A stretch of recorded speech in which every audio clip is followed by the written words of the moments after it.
నమస్కారం STV news కు స్వాగతం.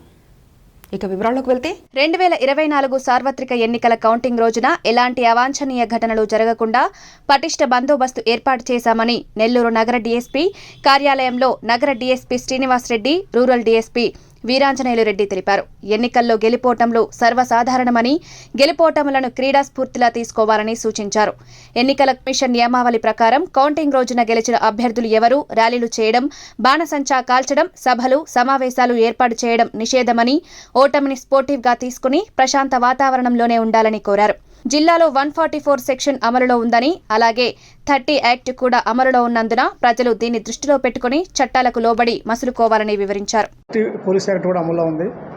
దీని ప్రకారం నగరంలో కానీ రూరల్ ప్రాంతంలో కానీ ఎటువంటి సభలు, సమావేశాలు, ఊరేగింపులు జరపరాదు, నిషేధం. వీటికి ఎటువంటి అనుమతులు లేకుండా ఎవరైనా అటువంటి ఊరేగింపులు జరిపితే వారిపై చట్టరీత్యా చర్యలు తీసుకుంటాం. అంతేకాకుండా ఈ పాటికే రౌడీ షీటర్స్ అందరినీ కూడా మేము బైండ్ చేయడం జరిగింది. అంతేకాకుండా ట్రబుల్ మేకర్స్ని కూడా గుర్తించి వారిని కూడా తగు విధంగా మేము బైండ్ అవుట్ చేసాం. వీరంతా కూడా ఆ రోజు ఎటువంటి గొడవలకి పాల్పడకుండా ప్రశాంతంగా ఉండాలి. ఆ విధంగా లేని వ్యక్తుల పట్ల చట్టరీత్యా చర్యలు తీసుకుంటాం. ప్రజాస్వామ్యంలో గెలుపోవటం అనేది సర్వసాధారణం.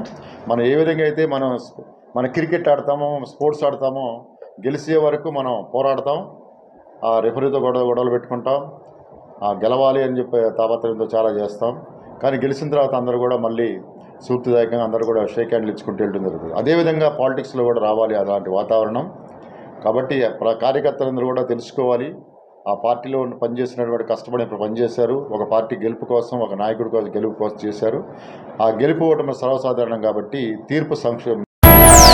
ఇవి ఇప్పటివరకున్న అప్డేట్స్. మరో బులెటిన్లో మళ్ళీ కలుసుకుందాం. నమస్కారం.